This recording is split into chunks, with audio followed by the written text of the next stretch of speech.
Hey all, I'm Matt, the host of Big Forest's Trail Map podcast. On Trail Map, we explore the winding, unconventional paths that people take to build meaningful lives and work. Each episode, I sit down with someone who's forging their own way, entrepreneurs, chefs, scientists, athletes, and more, to hear about the decisions that shaped them, the challenges they faced, and the unexpected turns along the trail. You'll hear stories of grit, reinvention, and resilience, plus some fun, surprising, and downright amazing moments they picked up along the way. Whether you're charting your own course or just love a good story, I hope you'll join me on the journey. In this episode, I'm joined by Dyer Wolf, multi-instrumentalist and founding member of the band Goodnight, Texas. Patrick's musical journey weaves through folk, rock, and Americana with a sound rooted in storytelling. He shares the twists, turns, and tunes that have shaped his path. Today, I am sitting here with Pat Wolf. Matt. Hey, Pat. Pat and I go way back. We were college friends. What do you do with your time, Pat Wolf? What a question. We could do the whole thing on this question if you want. I could just extemporaneously fill an hour. Perfect.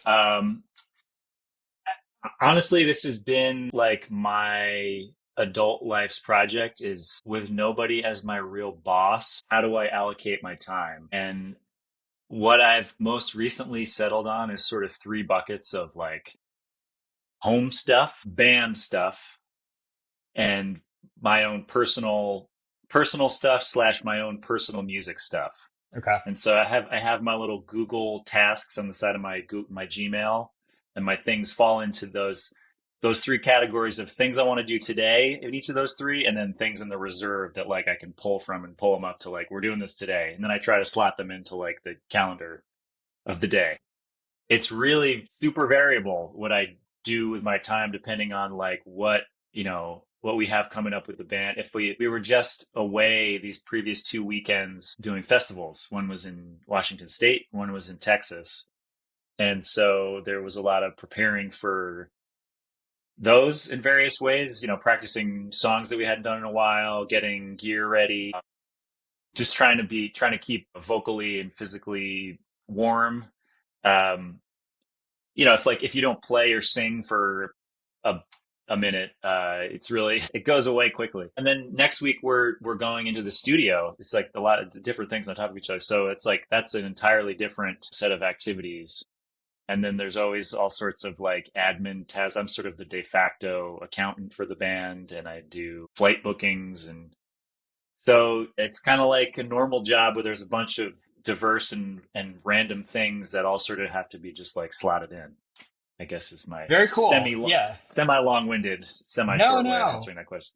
I mean, most of us aren't musicians, and most of us definitely aren't professional musicians. And so I think it's really admirable how you've built a life for yourself, which includes a family. But, your main activity is creating music, which a lot of people enjoy, which, is also your sort of your job.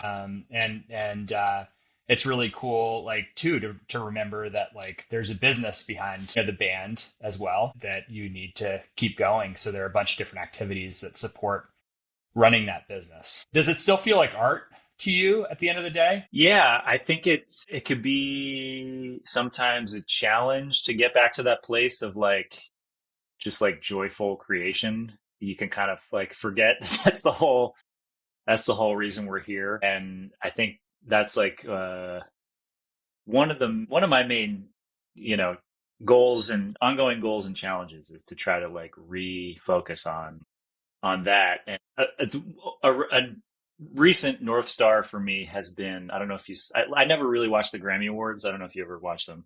I have sometimes. Yeah. Sometimes.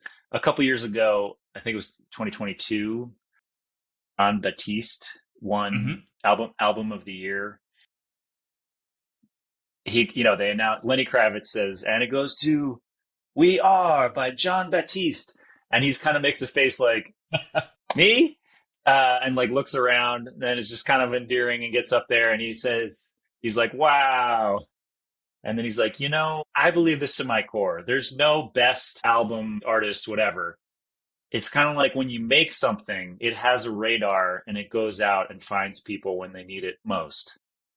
And I that hits it on the head for me. It's like, you got to remember that that's what it is. And cause I had it so much when I was young, and maybe I don't know what your experiences and memories of music and art are, but like that, when you're a teenager and you're a kid, like you're having so many hormonal and emotional responses to everything. And then like you kind of grow up and it kind of just like not as common, or it wasn't as common for me, but like to remember that that's what people are getting when the radar finds them. And like, so just to try to remember that that's the ecosystem you want to be a part of. What does that do for you in terms of holding that perspective of like, this music finds people when they need it? What does that do for you as the artist? I mean, I think it gives a really strong sense of purpose or potential purpose. Like people have reached out to us on Instagram or whatever with a whole range of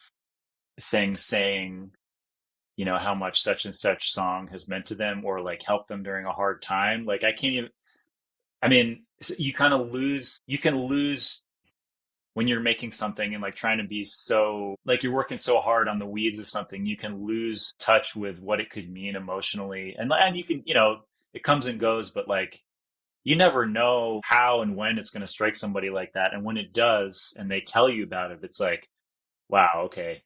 Yeah. I mean, thank you for telling me. And like this, I guess we're doing something that's worth something to people. Yeah. That's super cool. And I would imagine that it's a really nice moment when somebody comes up to you and shares a story like that.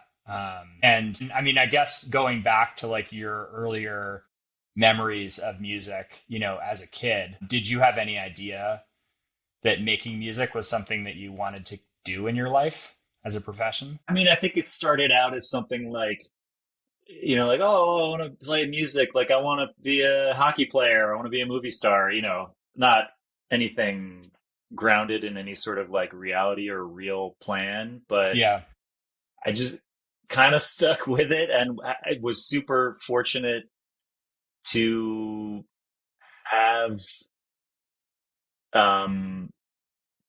met people, both artistic people and my wife, my family, everybody around me who like enabled me to keep following it. Mm-hmm. I mean, when you're a kid, you're playing, it's all about the like emotional, spiritual connection to it. That's the whole reason you're doing it. You're not like, I mean, for most people, you're not like, oh, this would be good business or something, as you keep doing it, there's certain levels of, like it's with it, like anything, you get a little jaded about certain aspects. So there's really nothing you can do, but like, I mean, like I said, you just got to keep refreshing yourself about those.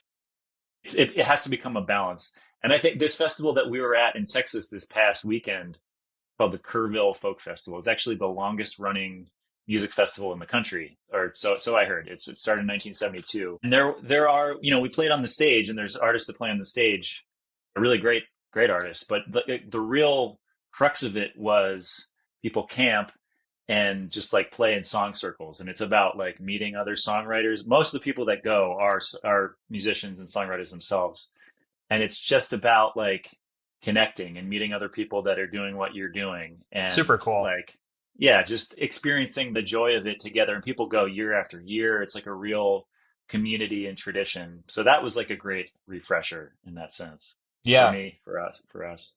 Yeah, I guess since we're on the topic of like big festivals and different events, like when you're on the road with Goodnight Texas, and I know you guys have at this point have played some larger venues. Like I know that you and Avi did a national anthem recently at a Cubs game, and I'm curious, what does it feel like to be up in front of a huge group of people with your guitar singing a song you wrote?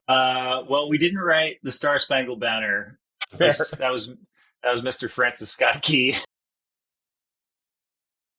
But that was wild. I mean, that was wild. We've done that once before.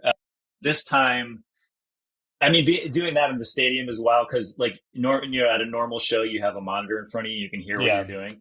In that case, there was no monitor.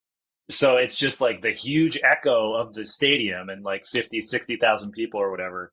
That was just kind of abstract. Like I kind of pretended it wasn't happening at the time. When we're playing our own song, I mean, we've never played that size crowd for our own song, but when we've done been lucky enough to do the bigger ones that we've done. I mean, there's a little bit of just like trying to not get distracted and lose yourself and just be like, okay, and it's a lot of like the songs that we're doing. We played so many times, like we've been together for 15 plus years. There's a lot of like muscle memory, so it's kind of like you can do it in your sleep.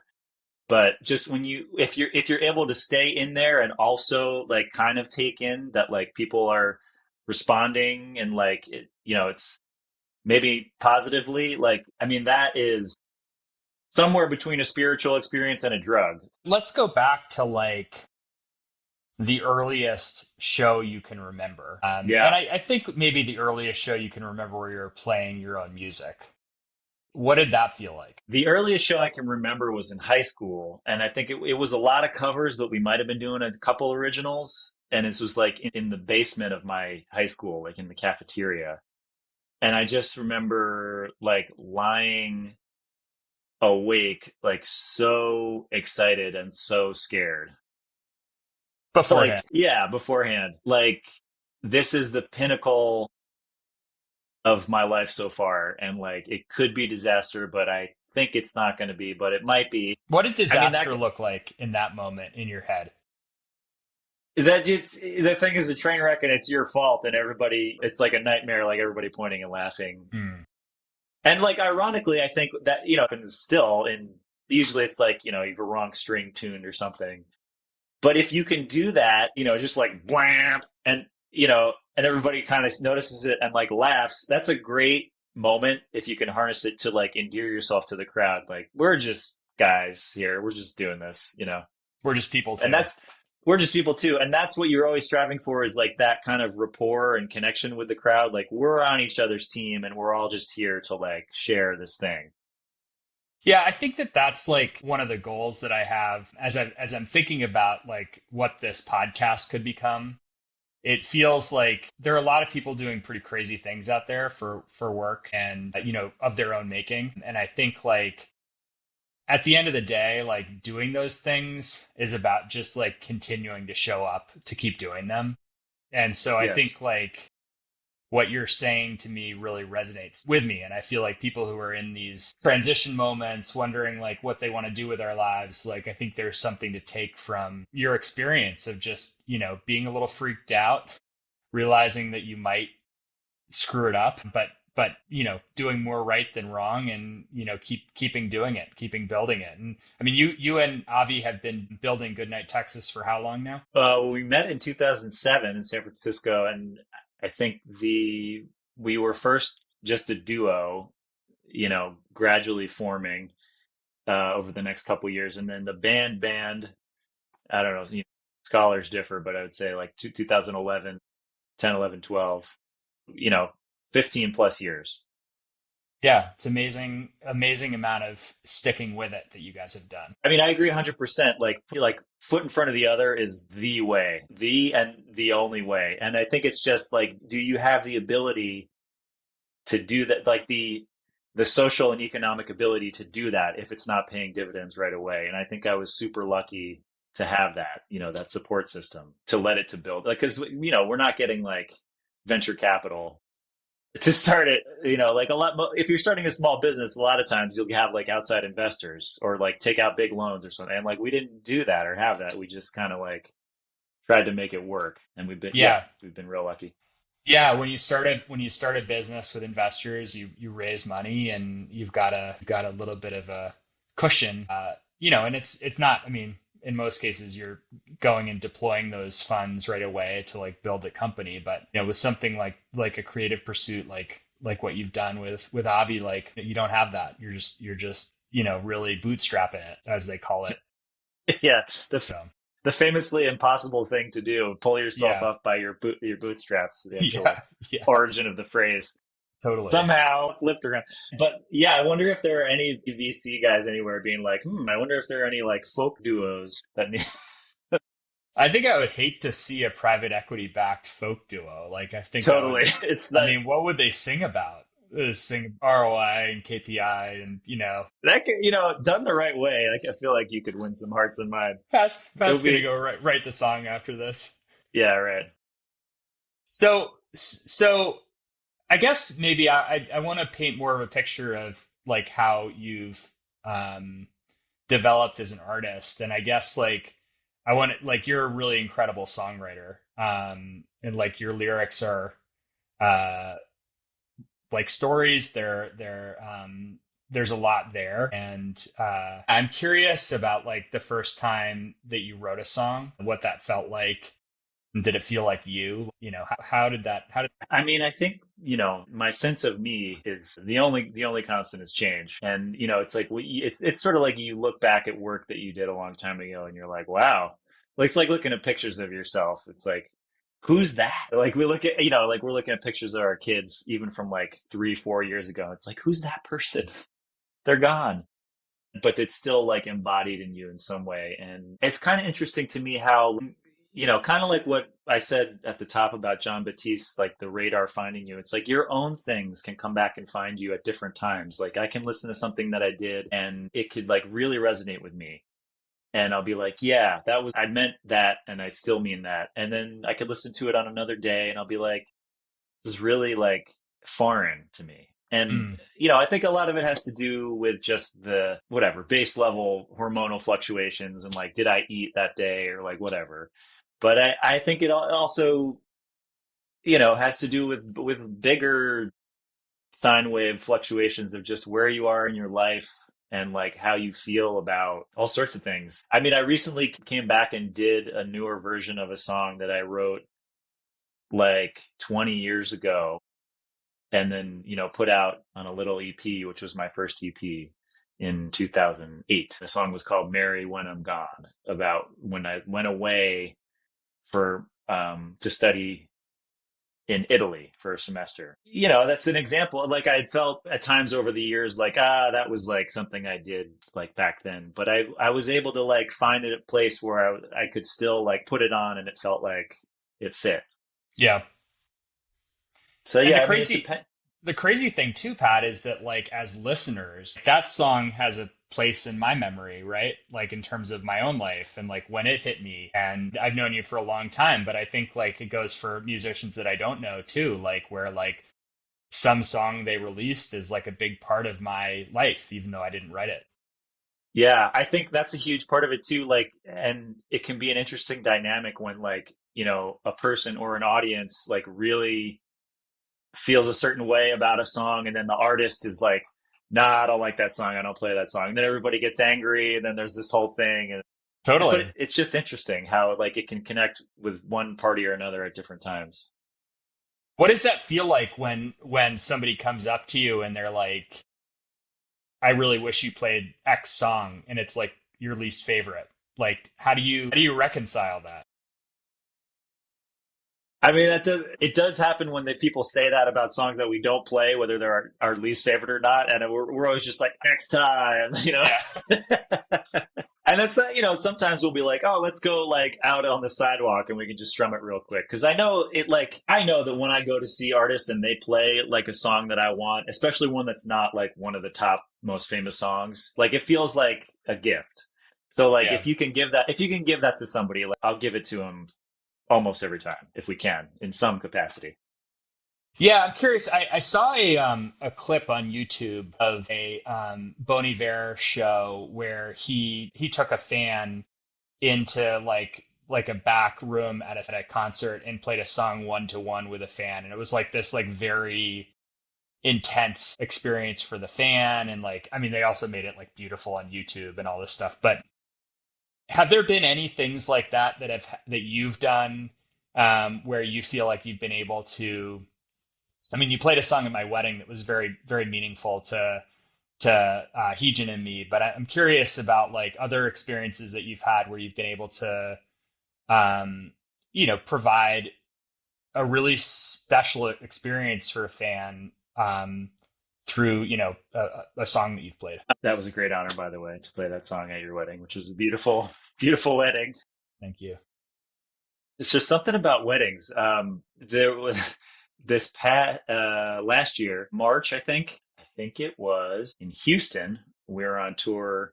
Somebody messaged us beforehand. Would you play your song, A Bank Robber's Nursery Rhyme, while I propose to my fiance in the middle of the show? I was like, oh my God, of course. Like, are you sure this is what you want? Like, so it was like, there's the middle section, and I kind of like vamped a little bit and was just like playing the riff, and, it actually almost got derailed because I was like, I can't remember the guy's name right now. Is Bob? It's not Bob. Yeah. Is Bob here in the crowd? You're protecting his identity. Yeah, that's right. A pseudonym. I was like, is Bob in the crowd? And there was another Bob in the front row. Was like, hey, I'm Bob. And I was like, oh, all right. But then the real Bob like came running from the back, and then like a little dance circle cleared in the center of the room, and then she was like she was like, oh, what's happening? And then they like did a little dance. It's an upbeat song. It's not like a slow dance or a typical wedding song. Yeah. But we got the job done on that one. Like that was such I just feel really like, I don't know, honored, I guess, is like, it's like, wow, you want this thing that I made up to be part of this like significant moment in your life. Like that's, of course, Super cool. That's super cool. And I know that you also do, you have like a little side business. I don't know if you're still doing it, called the Song Tailor, right? That's right. It's lying a little bit dormant, but if anybody wants one, I'm available. So talk about that. What have you done with that business? The idea of that was again, there's a lot of weddings involved, but to allow somebody to give me as specific parameters as they want to create a song out of thin air, not with AI, with the person, with me, and to give it, usually as a gift. So like, tell me all about this person. What do they like? What kind of song would they like? Tell me all the details of your relationship, or like the thing that you're celebrating about them. And like, we're going to surprise them with a song. And so some were just, original songs created from whole cloth. The one your brother commissioned was one of my favorites. That was a great, that was a great cause. There was another one that we did. Our friend Molly from college, and another Wesleyan alum, Lauren Smith. Or sorry, no, it was for Lauren Smith. Another Wesleyan alum, Lily Walkover. The two of them were like, "Hey, we're gonna do a Hamilton parody medley for Lauren and her husband." And the two of them, so we recorded this whole thing. I repurposed and put together all like little pieces of the highlights of Hamilton songs with lyrics about them. And the two of them performed it live at the wedding. And like, we have a whole video of this, like 10, have you seen it? Yeah. This like 10-minute thing. Like that was one of the most fun projects that I did. Yeah.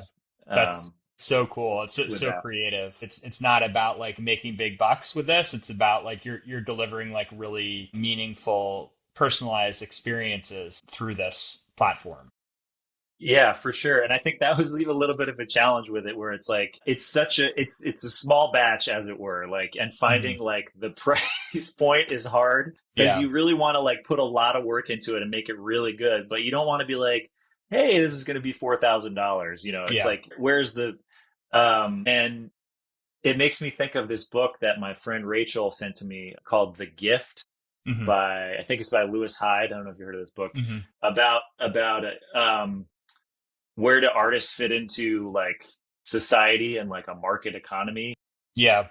Long story short is like, they don't. It's just like however you want to shoehorn it in is how it works. Yeah. Yeah, and I mean, I think you've talked eloquently about like, the network that you have. I know you've got a supportive family, a supportive wife, and it's not like an instant business, right? Like starting a band or creating this Song Tailor platform. So I'm curious, like, if you were to sit down for like a cup of coffee or tea with somebody who was, in high school or in college and thinking about like wanting to set out on a musical path and like and build a band, like, and they're pretty committed to it. Like what would you say about that piece? Because I mean, the world is expensive, right? Like there's a lot of cost, like as you have a family and you get a mortgage and all these different pieces. Like how do you think about that for those people? Yeah. Go to law school. It's tough to get a job as a lawyer. Even it's like, Yeah. this whole, I think it's everything is like everything is changing in music, in the arts, and everything is changing in the whole economy. Like the AI revolution is like only in phase one. Like Yeah. we have no idea. We have no idea what's going. And like there's so much you can do with music that you couldn't do when we were in high school, college. Like it's so available, and that's democratizing. And also like it's harder to, so I think it's a little bit of a double-edged sword, as most swords are. It's like you can do more stuff easily. You can create stuff, but then it's like, okay, the playing field is like bigger, but like, then how do you rise above, and like, how do you stand out? And so I think it's still a question of like the one foot in front of the other, and like you know, you need actual artistry, actual connection with people, like, connection with your emotional self that other people can identify with. I remember like, I don't know what this was from, some interview where Billy Joel was like, well, you can't have plan B. Like you just have to like go for it whole hog. And like, I think that probably works for a lot of people, or, like some people, but, I also feel like that's like a little bit reckless. It's like, it's kind of like being, I mean, God bless like professional athletes that make it and do great. But like, I feel like that's another thing that just in the time since we've grown up, I feel like kids, like from the time they're in second, third grade, they're on like travel team and they're going to all these tournaments, and like they're like spending so much time. And like maybe you'll get a scholarship and that's great or whatever, but like, I don't know. I feel like fostering something like music while still like being a whole person, whatever that means, is the thing.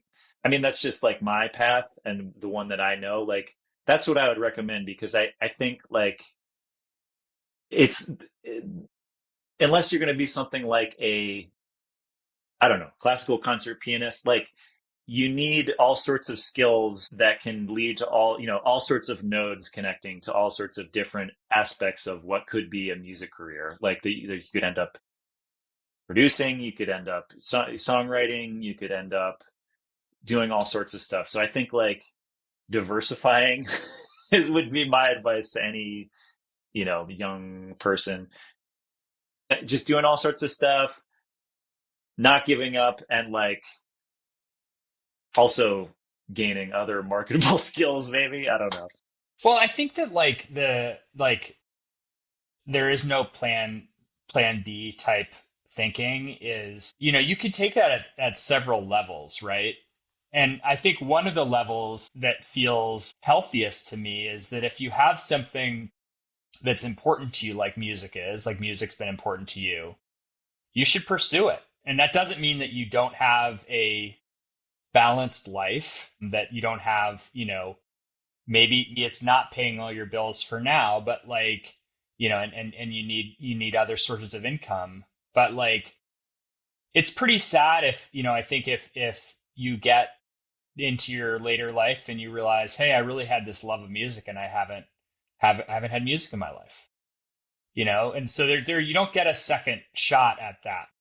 So I think the plan, like whether or not it's your only source of income, I feel like it, you don't get a second go around on that. I mean, obviously different religious perspectives might feel differently on the second around, but you know what I mean. Yeah, I mean, I agree, and I would add, I think I think it's good to foster the passions that you have, and like keep them supple, keep them strong, because you never know when a point to like lean on one harder can arise. Yeah. Um, you know, one thing, one opportunity can lead to another, and like one profitable thing can spring up out of nowhere, and then it's like, oh, I'm doing this. Like, it's just a thing that maybe you were doing for fun, and that all of a sudden somebody was like, hey, I'll pay you for this. This is great. Mm-hmm. And you're like, mm-hmm. and I think if you are, it's just, yeah, like a sort of a balance of like, am I okay with my basic needs, and am I like fostering these things that I really love to do, that I feel connected with, and I think other people could share in that. Like, I mean, that's the challenge of like, the question from the top is like, how do you spend your time? It's like, you can't, if you neglect one or the other, like you're going to be, you're either going to be in debt, or you're going to be sad, or you're going to be, like not have Right. spiritual fulfillment. So it's like, Right. Yeah, I read a book called Designing Your Life, which came out of the Stanford D School. And one of the exercises they have you do in that book is map out kind of gauges of how full your life is in different areas. And I think like at the beginning of our conversation, you articulated the balance that you have in your life between these different parts of your life and how important that is. And I'm sure, one piece feeds another to some extent, and allows you to do the other piece. And if something's out of whack, if you're not getting the time, if you've been on tour and you're not getting the time with your family that you want, or like when there's a deficit somewhere, it hurts the whole system. Yeah. I think this is true for a person, and it's true for a group of people, all the way up to a country. And I think we have trouble with it in our own selves, or it's challenging for your own self. And it's not surprising to me when our whole country has an issue of balance. Yeah. But it's not, but that doesn't mean that you shouldn't try to balance it. Well, it's a constant, right? It's a constant. Yeah. You're constantly working on trying to get to a better balance, and also like balance that worked for you yesterday is not guaranteed to be the right solution for you today. Right. I think a metaphor that I often think of is, I don't know if this is going to resonate with you, but like when you're mixing a song, it's a lot of just like tiny adjustments, like tiny tweaks that can make a huge difference to how I feel about like, this is good or this is not good. And I think that's also true in your life and in, societally. It's like, making tweaks can make a huge difference, but it feels like to us, like you need to make a huge change. Mm-hmm. Like you need to veer way over here. And like, maybe I'm not saying that's never the case, but like, I think often what you need to do is like be consistent and like make small choices and see what that does. And then if not, like make more of an adjustment in either direction. Yeah. And I think that the other piece of that, right, that we've talked about is taking steps forward. And so when you take a step forward, there's forward momentum, but you're also like was calculating like where to put your foot, a little bit with that next step. And so I think that a lot of people, I'm doing this coaching work right now. I'm learning how to be a coach. And one of the biggest issues for professionals is when they feel like they're disconnected from their values or from their purpose, like what they're doing on a day-to-day basis. And I think that like when we think about moving, we need to make sure that we're not stuck in a sort of a status quo that's not meeting like the values that we have as people and our purpose as people. And so I think having that forward momentum connected to, your values and purposes as a human is super important. Well said. Thanks. Cool. Well, yeah, this has been a really wonderful conversation. Yeah. And thank you for it.